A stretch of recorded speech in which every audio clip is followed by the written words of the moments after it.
Bueno, continuamos con esta segunda parte de la sesión. Ya platicamos un poco sobre qué onda con la arquitectura barroca española. Vimos que tiene diferentes etapas esta arquitectura, desde algo más sencillo, evidentemente por una influencia del herreriano, una arquitectura muy sencilla, y de pronto se nos empiezan a salir del corral, y con esta idea, recordemos que a España le gustaba mucho la decoración porque viene de esta influencia gótica, tardogótica, el plateresco, como esta primera intención renacentista en España, y de pronto cuando llega el barroco y ven la posibilidad de generar todo esto, pues comienza a hacerse una arquitectura muy rica, visualmente hablando, la arquitectura española. Pero ojo, muy diferente a la italiana, en donde la italiana maneja elementos curvos, inclinados. Aquí no, aquí los muros tienden a ser planos, pero hay ciertos elementos que generan ese movimiento y ese juego de luces y de sombras. ¿Qué pasa entonces en España? Perdón, la Nueva España. Nos vamos a enfocar a la Nueva España, no nos daría tiempo de hablar todos los virreinatos americanos, pero tienen ciertas similitudes. Evidentemente llegan, exportan esta tendencia arquitectónica a los territorios americanos, y pues los indígenas, al igual que los españoles, los indígenas dijeron, esto me agrada, hay muchos elementos decorativos, y de pronto comienza a ser muy aceptado el desarrollo barroco, eh, no nada más en los pueblos de indios, sino también en las ciudades. Las ciudades que tenían un esquema herreriano comienzan a transformarse a lo largo del siglo XVII hacia una arquitectura barroca. No destruyen los edificios, los transforman, o a veces nada más el interior o ciertos elementos los transforman, dejando o trabajando sobre la preexistencia. Para entender el siglo XVII en la Nueva España hay que entender el siguiente contexto. Primero, en lo económico-social hay un declive de la población indígena, y hay un aumento, perdón, de mestizos, o sea, mezcla de europeos con indígenas. Todas y todos nosotros, la mayoría, somos mestizos. Ya somos hijos de padres mestizos. ¿Ok? Hay una estabilidad económica y social. Hay un apogeo de la aristocracia peninsular y criolla. Los criollos son los hijos de españoles nacidos en el territorio de la Nueva España, que no son peninsulares. Y ahí de pronto, estas personas, los criollos, comenzarían a tener, junto con los peninsulares, pues esta estabilidad económica y social, evidentemente. Hay un gran auge de la minería y el comercio. La Nueva España se convierte en la gran transición de todos los elementos, toda la mercancía de Asia hacia España, y de España hacia Asia. Esa era una de las grandezas que iba a tener la Nueva España, junto con la región de Panamá, evidentemente porque ahí hay un estrecho. Pero aquí llegaban a Acapulco con la nao de la China, de Acapulco de forma terrestre hacia Veracruz o Campeche, y de Veracruz hacia con estos navíos metropolitanos hacia España. Entonces eso dejaría evidentemente recursos de interés en el territorio. Hay una asimilación de lo indígena. Lo indígena ya no se rechaza, lo indígena se acepta como parte del desarrollo cultural. Claro, no porque hagas un tlaloc, no, pero la técnica comienza ya a quedarse y es asimilada. Y eso hace que sea diferente la arquitectura de aquí a la arquitectura del viejo continente o otras regiones de América. Surgen las cofradías y hermandades, o sea, estos grupos religiosos que de pronto van a dar dinero a la iglesia para que se pueda construir la capilla de San José, la capilla de la Virgen de no sé qué, ¿ok? En lo religioso y educativo hay cambios bien importantes. Primero, comienza un fervor, vamos a decir que por lo propio. Esto es una antesala de lo que en el siglo XVIII-XIX se conocería como el nacionalismo. Resulta que la Virgen de Loreto, la Virgen del Carmen, la Inmaculada Concepción, la Virgen del Rosario, pues evidentemente son vírgenes con una tradición europea. Pero de pronto aquí, y auspiciado por Fray Juan de Zumárraga en el siglo XVI, la Virgen de Guadalupe, que se tardó en ser aceptada, pues resulta que en el siglo XVII ya comienza un fervor por la Virgen de Guadalupe. Pero será hasta el siglo XVIII cuando se convierte en parte como un estandarte de la identidad criolla y mestiza. O sea, los criollos que no eran ni peninsulares, pero tampoco eran mestizos. ¿Qué eras? Bueno, pues yo soy novohispano. Y entonces comienza a decir la Virgen de Loreto, nah, aquí tengo mi Virgen Morena, la Virgen de Guadalupe. Entonces comienzan también con esta idea ideológica. La Virgen de Guadalupe tiene ese perfil. Y existe un primer concilio mexicano en 1555, que es concilio, como el concilio de Trento. Nada más que en lugar de que se reúnan con el Papa, las autoridades eclesiásticas del territorio novohispano se reúnen y comienzan a buscar modificaciones. Acuérdense que existía el clero regular, o sea, las órdenes mendicantes, y el clero secular. Obispos, párrocos, sacerdotes, arzobispos, ¿vale? Teniendo el patronato regio como antecedente, o sea, este poder que le dio el Papa al rey de España para que el rey de España administrara religiosamente el territorio, resulta que en 1558 se hace ciertas propuestas para darle mayor poder al clero secular, pero no hay efectos. En 1585 buscan controlar paulatinamente al clero regular y comienzan poco a poco a limitar a las órdenes mendicantes el clero secular. Y en 1595 un golpe fuerte al clero regular. Prohíben totalmente los conventos. Ya no se pueden construir conventos nuevos. Se pueden modificar, reestructurar y ampliar, eso sí, pero construir un nuevo convento ya no. Y es aquí cuando comienzan a tener ya mayor poder el clero secular, o sea, el clero de las ciudades, las catedrales, las parroquias, las capillas, ¿ok? Y menos la de los pueblos de indios, los conventos, o los conventos masculinos y femeninos que rodeaban las ciudades. Se convertirán ahora más en centros culturales. Se van a impulsar los conventos urbanos, masculinos y femeninos. Eso quiere decir que a las afueras del núcleo del centro de la ciudad vamos a encontrar conventos, comúnmente hacia los 4 puntos cardinales, uno hacia los dominicos, los franciscanos, los agustinos, y otro, por lo general, carmelita y o jesuita. Y empiezan a llegar otras órdenes menores.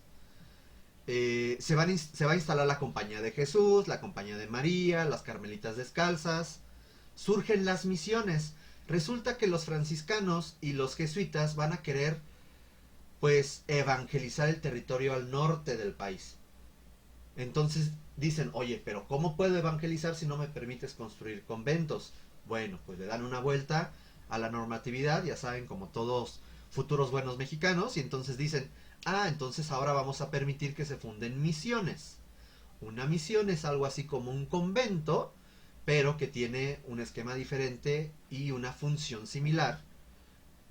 Función en cuanto a objetivo, no esquema funcional. Lo veremos más adelante. Y entonces se da una secularización del clero regular. O sea, el clero de los conventos, los frailes y las monjas, comienzan sus bienes y algunos elementos a secularizarse. O sea, se las empieza a quedar el clero secular. Primero en 1575 a 1583, después por unas cédulas, y luego una personita en Puebla, que hoy en día ya es santo, pero que no es santo de mi devoción, históricamente tiene ahí muchas cosas muy cuestionables, fue el obispo Juan de Palafox, en Puebla. Este obispo le dio durísimo a las órdenes mendicantes, les quitó muchísimo poder. Él fue el obispo de Puebla, pero acuérdense que Puebla y Tlaxcala era enorme, llegaba prácticamente de Golfo al Pacífico. Después, evidentemente, se fue haciendo más pequeño el territorio, pero tuvo un gran poder y ahí le empezó a dar un gran desarrollo al clero secular. De hecho, llegó en ahí está mal la fecha, no es 1942, disculparán ustedes, es 1642. Llegó a ser virrey durante unos meses. No, bueno, pues tuvo todo el poder, etcétera. Entonces, este señor consolidó al clero secular. Y el barroco se volvió una forma de comunicación, una forma de hacer arquitectura del clero secular. Mientras que el plateresco era del clero regular, ahora tenemos al clero secular con el barroco. Y aquí tenemos este ejemplo, es el exconvento y parroquia en Tecali, Puebla. Aquí está, este lo vimos de hecho en Zoom la otra vez. Aquí está el convento, aquí está el atrio, el pueblo de indios, y de pronto vemos que aquí hay una parroquia. Ustedes dirán, pero ¿no es como ilógico? Pues sí, resulta que en una clara lucha por querer sobreponerse, hacer mayor énfasis sobre el clero regular, pues construyen una parroquia. Este convento fue abandonado y de pronto hasta varios elementos pues, se los lleva a la parroquia. Lo mismo pasó con Tempeyanco en Puebla. ¿Es todavía Puebla o Tlaxcala? No, sí, es Puebla todavía. Es que está como en el límite. Entonces, Tepeyanco podemos ver que aquí está el convento. De hecho, todo esto es el convento. Y de pronto aquí construyen con otra orientación otra parroquia, con otra plaza. Y entonces hasta el retablo se lo llevan. Y así como podemos ver que pasó en prácticamente todos lados. En Cholula, pasó, en fin, que vemos una parroquia muy cercana o luego enfrente, así como de pum, ya llegué, quítate, ok. Y aquí tenemos fotografías, vean, esto es muy plateresco, vean la imagen de los conventos muy plateresco, en cambio lo de arriba ya tiene una decoración muy diferente al plateresco. Esto ya es un barroco, ok. Esto es el territorio de la Nueva España que va a crecer y a crecer y a crecer, vean, hasta consolidarse, y resulta que todo esto en algún momento llegó a ser de España, aunque era francés. La Florida, Cuba, Nueva Filipinas, así se llamaba Texas, Nuevo México, Alta California, bueno, hasta Costa Rica, todo esto era parte del virreinato de la Nueva España, junto con Filipinas. Fue un monstruo a finales del siglo XVII. Finales del siglo XVIII, perdón. ¿Vale? Entonces se tenía que evangelizar todo este territorio. Y para eso entrarían los jesuitas y los franciscanos. Pero esa es otra historia. El barroco novohispano, ¿cómo se va a caracterizar? Tomemos nota de esto. El barroco novohispano se va a desarrollar entre 1630 a 1780. Significa que será muy tardío su desarrollo en comparación con la misma España y con la misma Italia. Llegará a unos años de atraso. 3, 4, casi 50 años de atraso. Podemos dividir la arquitectura barroca novohispana, en al menos 4 etapas. Un barroco sobrio, un barroco rico, un barroco popular y un barroco exuberante. Hay un gran desarrollo de lo urbano y lo rural. El desarrollo urbano evidentemente son catedrales, parroquias, etc. Y en lo rural, mediante algo llamado barroco popular. Hay una remodelación y transformación de las preexistencias y hay un énfasis que se va a dar en campanarios, cúpulas y bóvedas, portadas y retablos. En los aspectos funcionales se van a retomar las plantas basilicales de cruz latina, que es una planta basilical cuando entras y tiene una o varias naves. Puedes tener una planta centralizada o llamada también cruz griega o de una sola nave, como lo que estamos observando aquí. Estas son disposiciones de diferentes naves, de una sola nave. Tiene espacios interiores estáticos y poco dinámicos, sí, no hay nada de ondulaciones, no hay muros inclinados, eso no se da aquí. Todo esto es recto, son cajitas. En los aspectos formales resulta que, bueno, siguen modelos formales creativos sincréticos, o sea, le dan vuelo a la imaginación. Hay un carácter educativo y persuasivo con la iconografía que va a manejar esta arquitectura. Se generan experiencias espaciales, emocionales y dramatismo. O sea, imagínense entrar a un espacio semioscuro en donde de pronto encuentres una iluminación que enfatiza el retablo. Es que ahorita me acordé que no les enseñé algo que creo que es en España. Bueno, ahorita se los enseño.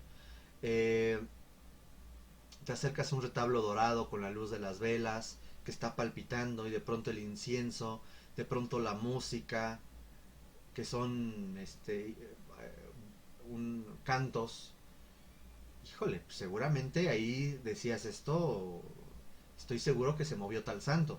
Pues porque es un efecto sensorial impresionante lo que se da muchas veces dentro de estos edificios. Hay una gran cantidad de ornamentación con altos y bajos relieves, escudos, empleo de discursos iconográficos, variedad de modalidades. Eso lo vamos a ver de forma asincrónica posteriormente. Eh, Significa que hay el manejo de estucos, talavera, purista, estrías móviles, tablerado, tritóstilo, salomónico, estípite, pilastra, nicho. Todo eso lo vamos a ver después. Y hay una gran variedad de manejo de materiales, desde estucos, que es cal, arena y agua, tezontle, tobas volcánicas. Ahorita les enseño una toba volcánica. Por aquí tengo creo una toba. Ya se las había enseñado anteriormente. Permítanme tantito. Aquí está.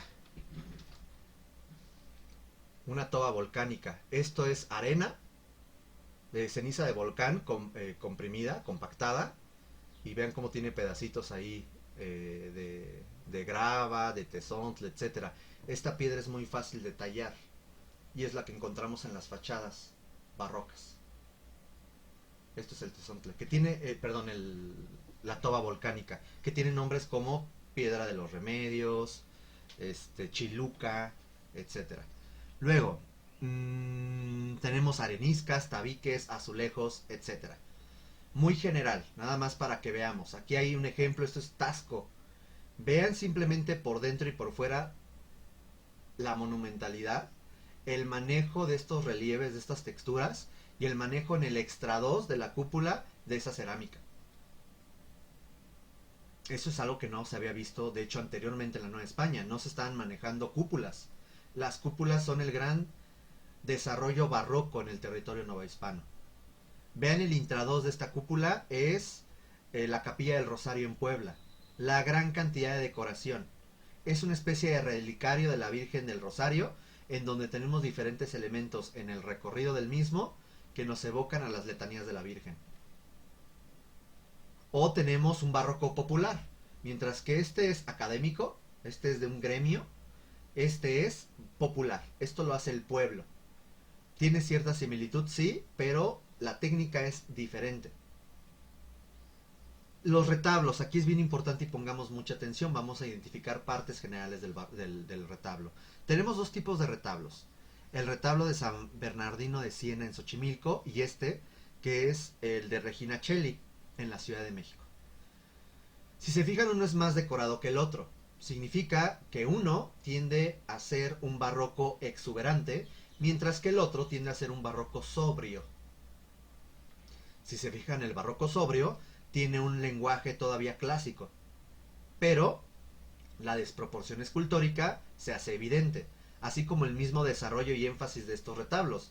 Esto no se hacía antes. Esto es barroco, pero es un barroco sobrio. Y el otro es un barroco exuberante y es más complicado de leer. Vamos a intentar leer el de Xochimilco. Primero, hay cosas que se llaman cuerpos y calles. Las calles son los espacios que se generan. Voy a dibujar aquí unas líneas punteadas.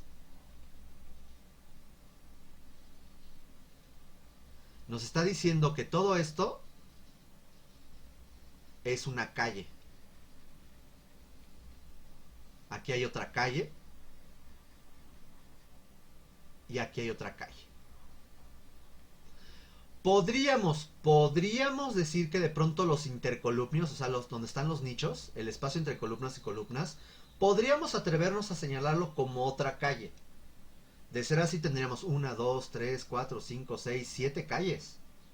Pero si queremos señalar que donde están las pinturas son calles y las demás son intercolumnios, pues fabuloso. Entonces tendríamos 1, 2, 3 y 4 intercolumnios y 1, 2 y 3 calles.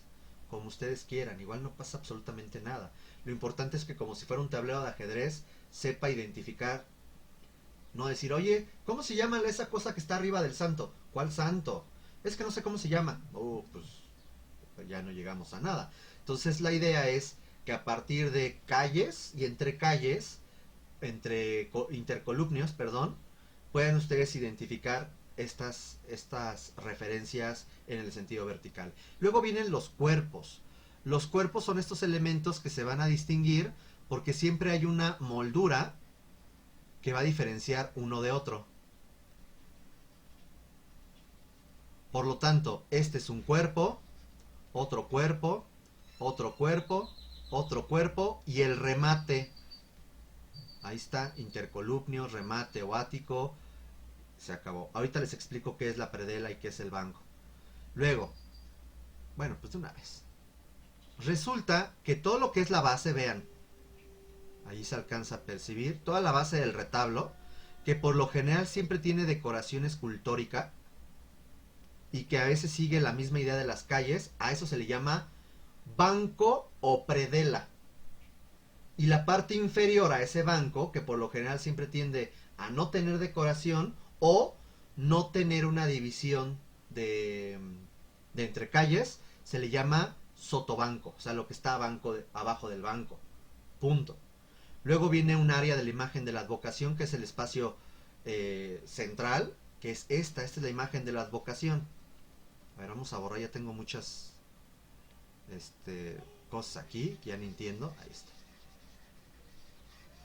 Ok, aquí hay que entender que de entrada las calles centrales, las calles centrales tienen ciertos elementos. Aquí está la Virgen, Cristo. Aquí alcanzo a ver, esta es la Virgen, aquí está, sí es la Virgen, Dios, y entonces aquí está San Bernardo. Por lo tanto, esta que es la más decorada es el área de la imagen de la advocación. Tenemos nichos, como estos, hornacinas, también podemos llamar, las hornacinas son cuando son nichos que están en las esquinas, no es el caso. Casa, la casa es todo este espacio rectangular donde se encuentra una pintura, a eso se le llama casa. O fanal, ¿qué es un fanal? Seguramente ustedes han visto que de pronto hay un espacio en los retablos donde hay una cubierta de vidrio. Cuando es el caso se le llama fanal. Peanas, las peanas aquí no hay peanas, las peanas las podemos ver aquí. Esto es una peana, o sea, es una base para la escultura.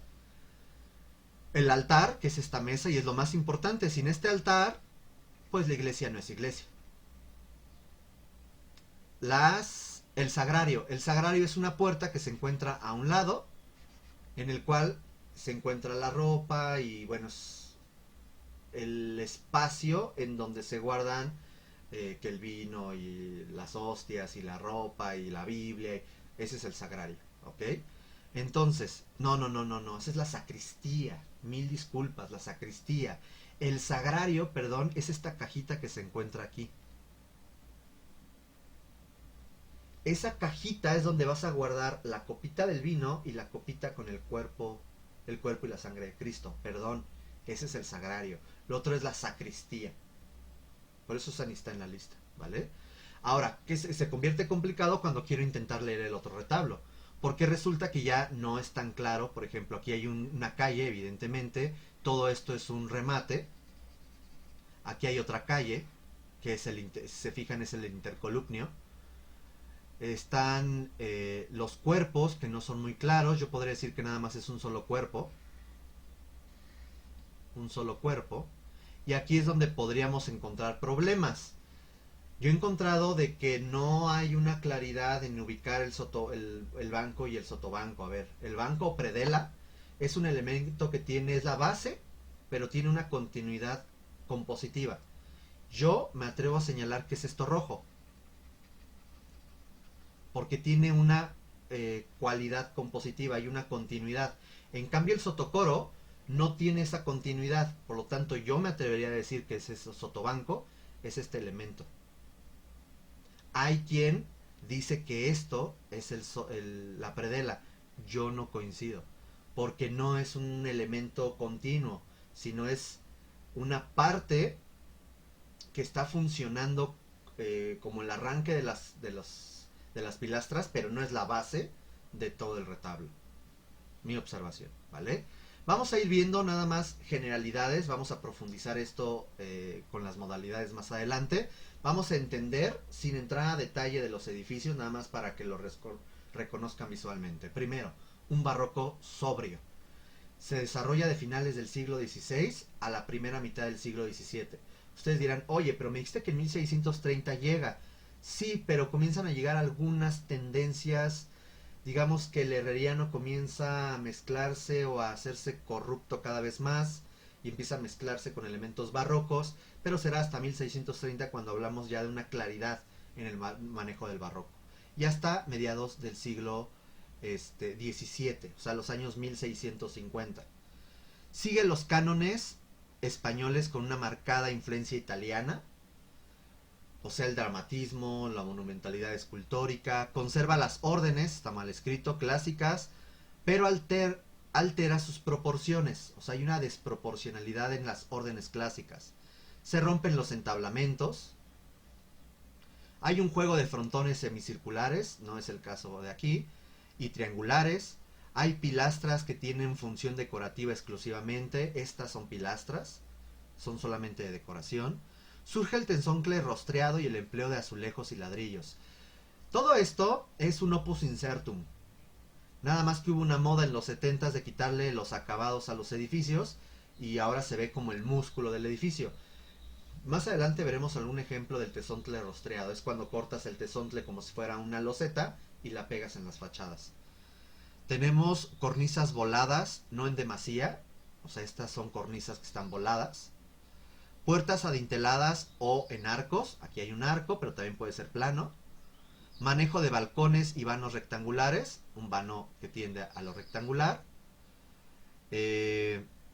Solo se decoran retablos y portadas, solamente está esto decorado, lo demás no tiene decoración. Y hay nichos en las alturas, como esta que es una ventana coral, donde tenemos a San Lorenzo.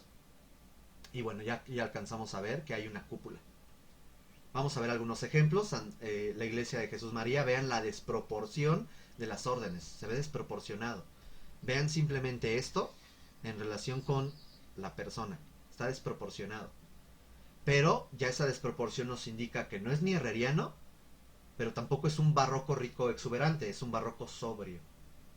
Aquí podemos ver igual, no hay decoración más que en esta fachada de acceso, una decoración muy sencilla con pilastras clásicas, un arco, tiene ciertos elementos escultóricos, tiene un nicho con una venera, o sea, esta concha, y estos cuerpos, que ya son muy distintos al anterior, que nos dice, junto con este remate mixtilíneo, que esto es un barroco sobrio. Lo mismo podemos encontrar en el convento y la capilla de la Concepción. Es una fachada, es un acceso doble porque esto es un convento femenino, después veremos qué es eso. Vean la desproporción de las órdenes, de pronto hay un arco poligonal que está inscrito en un arco de medio punto, la decoración del entablamento, la ventana con una tendencia hacia lo rectangular, este escudo enorme, etcétera. Nos está hablando, vean los cuerpos, es muy diferente estos cuerpos del campanario al cuerpo restante del campanario. Todo esto es un barroco sobrio. Aquí comenzamos a tener igual otros elementos decorativos que podría de pronto caer en un barroco rico, pero de hecho yo podría quizás ya atreverme por el tipo de ventanas a mencionarlo como un barroco rico. Vamos a ver qué es eso del barroco rico en breve. Aquí tenemos San Marcos en Aguascalientes. Vean igual la fachada, el retablo tiende nada más a tener mucha decoración. Al interior muy sencillo. Ojo, esto que estamos viendo aquí es un neoclásico, esto no es de la época, olvídenlo, pero vemos aquí ya los elementos de la cúpula. Vamos a ir viendo qué es el barroco rico. El barroco rico es de mediados del siglo XVII, o sea de 1650 hasta la primera mitad del siglo XVIII, o sea va a empezar a decaer en torno a 1700 y fracción. ¿Ok? Hay un desarrollo de formas, bueno, ahí puse fantasiosis, o sea, formas fantasiosas, está mal escrito, y caprichosas. El empleo de estucos, o sea, hay muchos muros blancos. Uso de columnas salomónicas, entablerados, talaverescos, en zigzag, eso lo veremos en una siguiente sesión. Hay entrantes y salientes en las fachadas, lo que nos genera un juego de sombras. Hay trabajos de yeserías y ajaracas.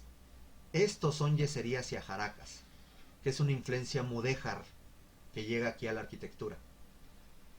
Tenemos una mayor carga ornamental en los edificios, un empleo de fierro forjado, abocinamientos, uso de veneras. Esto es una venera. Nichos. Bueno, aquí no tenemos el ejemplo de un nicho. Hay nichos esquinados. Cuando es un nicho esquinado se llama hornacina. Esto es una hornacina. ¿Ok? Claraboyas son estos ojos de buey también llamados. Por eso yo me atrevía de pronto a decir que esto es un barroco rico. Vean el tipo de claraboyas, que aquí no se dan. ¿Se fijan? Aquí no se están dando esas claraboyas.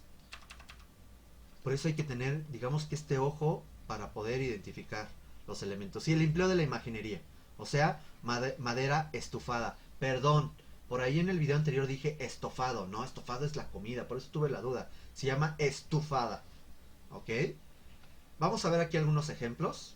Bueno, aquí están esos ejemplos de claraboyas, remates mixtilíneos. Este es un remate mixtilíneo, etcétera. Vean la Catedral de Chihuahua. La decoración que ya encontramos en cada uno de sus elementos. Ya no es un barroco sobrio, porque si empezamos a ver los detalles ya hay una profusa decoración aquí. Podemos ver cómo aquí hay unas columnas tritostiladas, así se llaman, después veremos por qué. Cómo ya hay una decoración aquí en las enjutas, arriba del arco. Sí hay esta ventana rectangular, pero hay una serie de elementos decorativos. Estos salientes, entradas y salidas que se generan, eso ya es la arquitectura barroca rica. Tenemos aquí el ejemplo del convento de San Agustín, nuevamente con unas columnas salomónicas. Este juego escultórico que se genera en la advocación es San Agustín, por eso es San Agustín, que se le ubica por una mitra papal o de obispo, él fue obispo, y una maqueta de una iglesia, que es un doctor de la iglesia. Tenemos esta ventana que ya no es rectangular, vean cómo cambia de forma. Estas cariátides, y bueno, todavía existen ciertos elementos del lenguaje clásico, pero vean cómo esto ya rompe con lo clásico. ¿Vale? Tenemos aquí el templo de San José del Real, la profesa. Vean otra vez la decoración que empezamos a ver, además de la evidencia todavía del lenguaje clásico. Eso es algo importante que deben no de perder de vista. Y cosas que ya de pronto pues como que rompen un poco con la iconografía y empieza a verse ahí esas modificaciones muy sincréticas, muy mestizas. ¿Qué onda con el barroco popular? El barroco popular se va a dar en los pueblos o en las periferias de las ciudades. Se desarrolla a la par del barroco rico. Vamos a tener el desarrollo de mano de obra indígena, un desarrollo sincrético, juego plástico con talavera, estuco, ladrillo, el empleo de una iconografía con rasgos indígenas e influencias de elementos culturales prehispánicos, proporciones toscas y desproporcionadas y sencillas. Hay propuestas policromadas, esta fachada que es impresionante, San Francisco Catepec, otro de los lugares que visitamos cuando se podía visitar lugares de forma presencial, es fascinante. Horror al vacío significa horror vacuí, aquí me falta una R, horror vacuí, y un desarrollo en los pueblos de indios y periferias urbanas. Vean cómo aquí en la torre hay estuco, ahí se alcanza a percibir cómo esto es estuco. Es cal, arena y agua con pintura. Y de pronto hay elementos en las fachadas con tabique, esto es ladrillo, y de pronto hay cerámica, con esta talavera, en este nicho y esta escultura. Y se generan estas formas impresionantes, parece una especie como de tríptico, después veremos cómo se llama esto, en la fachada, y lo demás está totalmente plano. Pero vean la gran cantidad de elementos decorativos y cómo ya las formas, al ser popular, no ser académico, vean este capitel, bueno, se nos muere Palladio si lo ve. Vean cómo ya se genera estas estrellas, estos frontones rotos, estas líneas que entran y salen, etcétera. Y vean la influencia de lo indígena. Este es San Pedro y San Pablo, y aquí está la Virgen. Tiene rasgos prehispánicos. Vean de pronto estas decoraciones. Imagínense un indígena tratando de hacer algo español que no conoce, algo europeo. Pues de pronto empieza a tener estas singularidades. Pues, tienen la piel morena, tienen cierta desproporción las figuras. Vean su campanario. Nuevamente aquí están los apóstoles, los evangelistas, y estos evangelistas están desproporcionados. Vean la policromía, es un color diferente a lo que podemos ver en otros edificios urbanos. Vean de pronto aquí San Miguel Arcángel, bueno, pues parece que trae un penacho, ¿ya se dieron cuenta? Vean de pronto este elemento, pues esto parece hasta granos de cacao, con estas como